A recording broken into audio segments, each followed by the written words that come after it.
کہ جو ذکر محمد سے مانوس نہیں ہوتا۔ سبحان اللہ، سبحان اللہ، سبحان اللہ بولنے پر کوئی ٹیکس بھی نہیں ہے، کوئی جی ایس ٹی بھی نہیں۔ سبحان اللہ، سبحان اللہ۔ چیزیں جو جی ایس ٹی لگا کے رکھی ہے وہ کاروبار ہے۔ سبحان اللہ بولنے پہ نہیں، زبان پہ نہیں۔ جو ذکر محمد سے مانوس نہیں ہوتا، باہے وہ کبھی راحت محسوس نہیں ہوتا۔ سبحان اللہ۔ اور جو مانگنا ہے یاروں درے زہرا سے مانگو، اس در کا گدا کوئی مایوس نہیں ہوتا۔ سبحان اللہ۔ در کا گدا کوئی مایوس نہیں ہوتا۔ لگا لے چل گئے کعبہ، مجھے تو اپنے سینے سے خطائیں بخشوا کے آ رہا ہوں میں مدینے سے۔ سبحان اللہ۔ جلانے سے جہنم نے کیا یہ انکار کہہ کر کہ مدینے کی مہک آتی ہے مجرم کے پسینے سے۔ سبحان اللہ۔ جلانے سے جہنم نے کیا انکار یہ کہہ کر کہ مجرم کے مدینے کی مہک آتی ہے مجرم کے پسینے سے۔ سبحان اللہ۔ نبی کا ذکر کرتے ہیں، تیرا احسان ہے مولا۔ نبی کا ذکر کرتے ہیں، تیرا احسان ہے مولا۔ ہمارے پاس بخشش کا یہی سامان ہے مولا۔ سبحان اللہ۔ مدینے کی گلی چھوڑتے ہم جنت کے بدلے میں، یہ سودا ہم نہیں کرتے ہمیں نقصان ہے مولا۔ نبی کا ذکر کرتے ہیں، تیرا احسان ہے مولا۔ حضرات یہ صاحب خانہ جناب ولی حسن صاحب ہیں،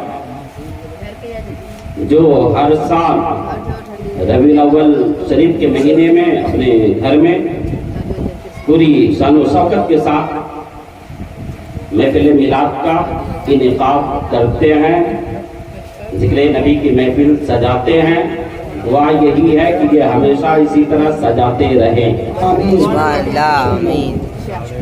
یہ سجاتے ہیں محفل میلاد، یہ کم احسان نہیں ہے رب کا کہ رب نے ہم مسلمانوں کو، ہم سنی مسلمانوں کو اپنے نبی کی محفل سجانے کی توفیق بخشی ہے۔ اگر محفل میلاد سجاتے ہیں تو یہ خدا کی مرضی ہے، یہ خدا کی توفیق ہے۔ میں کہتا ہوں کہ اگر خدا کی مرضی شامل نہ ہو، خدا کی توفیق شامل نہ ہو، تو وقت کا بادشاہ وقت بھی نبی کے ذکر کی محفل کو نہیں سجا سکتا۔ بات سچی ہے تو بولیے سبحان اللہ۔ سبحان اللہ۔ کہ اگر خدا کی مرضی نہ ہو، خدا کی توفیق نہ ہو، تو بادشاہ وقت بھی ذکر نبی کی محفل سجا نہیں سکتا۔ ہمارے ملک کے وزیر اعظم کیا مودی جی محفل میلاد سجا سکتے ہیں؟ 16 لاکھ کا کرتا تو پہن سکتے ہیں، 100 کروڑ کے جہاز پہ تو اڑ سکتے ہیں، لیکن 1-2 ہزار روپیہ خرچہ کر کے محفل میلاد نہیں سجا سکتے ہیں۔ یہ مکیش امبانی ہے، یہ اڈانی ہے، سب سے بڑا مالدار آدمی ہے، لیکن کیا یہ محفل میلاد سجا سکتے ہیں؟ تو اگر خدا کی توفیق نہ ہو تو وقت کا بادشاہ بھی ذکر نبی کی محفل کو سجا نہیں سکتا۔ خدا کی توفیق نہ ہو تو وقت کا دھنا سیٹھ بھی ذکر نبی کی محفل کو سجا نہیں سکتا۔ اگر خدا کی مرضی ہو جائے اور خدا کی توفیق مل جائے تو خدا کی قسم ایک غریب بھی ذکر نبی کی محفل کو سجا دیتا ہے، ایک رکشہ چلانے والا بھی ذکر نبی کی محفل کو سجا دیتا ہے، ایک مزدوری کرنے والا انسان بھی ذکر نبی کی محفل کو سجا دیتا ہے۔ سبحان اللہ۔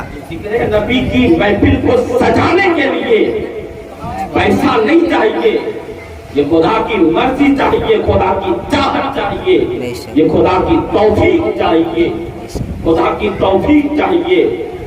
اور حضرات یہ رب کا کم بڑا احسان نہیں ہے سبحان اللہ سبحان کہ رب نے ہمیں مومن بنایا ہے، ہمیں مسلمان کے گھر میں پیدا کیا ہے، مسلمان بنایا ہے، اور ہمیں اپنے نبی کا ذکر سننے کی توفیق بخشی ہے، سبحان اللہ ذکر نبی کی محفل سجانے کی توفیق بخشی ہے۔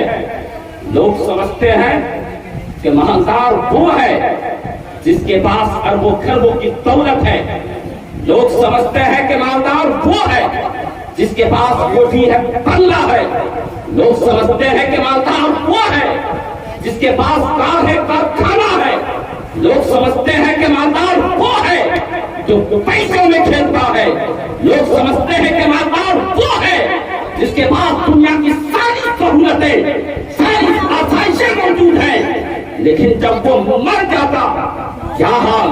کار گیریج میں کھڑی ہے، دولت بینک کے تجاری میں پڑی ہے، یہ کار کی گاڑی گھر میں پڑی ہوئی ہے، اب دنیا سے جا رہا ہے، کچھ بھی ساتھ میں نہیں جا رہا، تو یاد رکھنا کہ مالدار وہ نہیں جس کے پاس کار اور کارخانہ ہے، جس کے پاس فیکٹریاں ہیں، مشینیں ہیں، جس کے پاس کروڑوں کی دولت ہے، اربوں کی دولت ہے، مالدار وہ نہیں۔ خدا کی قسم، حقیقت میں مالدار وہ ہے جس کے پاس ایمان کی دولت محفوظ ہے، مالدار وہ ہے جس کے سینے میں نبی کی محبت کی شمع چل رہی ہے، جس کے سینے میں نبی کی محبت کا چراغ چل رہا ہے، کہ جب تک زندہ رہا رب کا نام لیتا رہا، جب تک زندہ رہا نبی کی نام پڑھتا رہا، جب تک زندہ رہا نبی کے نام کے نعرے لگاتا رہا، جب تک زندہ رہا نبی کے نام کی کیٹ کرتا رہا، جب تک زندہ رہا نبی کا میلاد کرتا رہا، جب دنیا سے گیا تو یہی کہتے ہوئے گیا کہ انہیں جانا، انہیں مانا، نہ رکھا کیسے کا، للہ الحمد میں دنیا سے مسلمان۔ سبحان اللہ تکبیر، نعرہ رسالت، مسلک اعلیٰ حضرت، راجہ کا ہندوستان، ہندوستان کے بارے سنی مسلمان، نعرہ تکبیر، نعرہ رسالت۔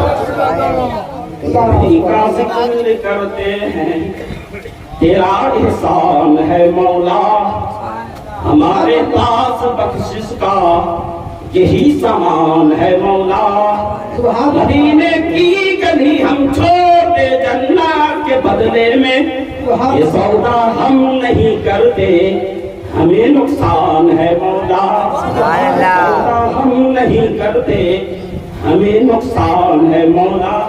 تو سنی مسلمانوں، اپنی قسمت پر ناز کرو کہ ولیوں کا ذکر کرنا بھی خدا نے آپ کی قسمت میں لکھ دیا ہے، نبیوں کا ذکر کرنا بھی خدا نے آپ کی قسمت میں لکھ دیا ہے، قسمت میں لکھ دیا ہے۔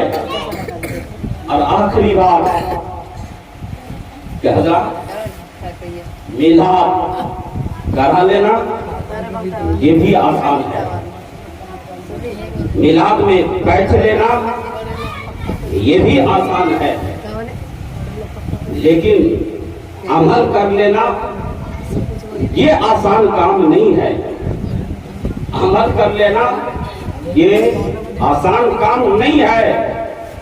یاد رکھنا، ہمارا جو اسلام ہے وہ کل بھی بہترین تھا، آج بھی بہترین ہے، لیکن آج ہم مسلمان بہترین نہیں ہیں۔ جب ہمارا اسلام بہترین ہے تو ہم مسلمانوں کو بھی بہترین ہونا چاہیے، بہترین بننا چاہیے۔ ہم کو کہتے ہیں کہ ہم عاشق رسول ہیں، ہم کو کہتے ہیں کہ ہم عاشق نبی ہیں، ہم غلام نبی ہیں، لیکن ہمارا جو کردار ہے ایک عاشق رسول والا کردار نہیں ہے، ہمارا جو کردار ہے، ہمارا جو کیریکٹر ہے ایک عاشق نبی والا، ایک غلام نبی والا کیریکٹر نہیں ہے۔ یاد رکھنا، دنیا میں کل بھی مسلمان تھے، محبت ہے تو صرف کھیل کھیل جان کی محبت ہے، محبت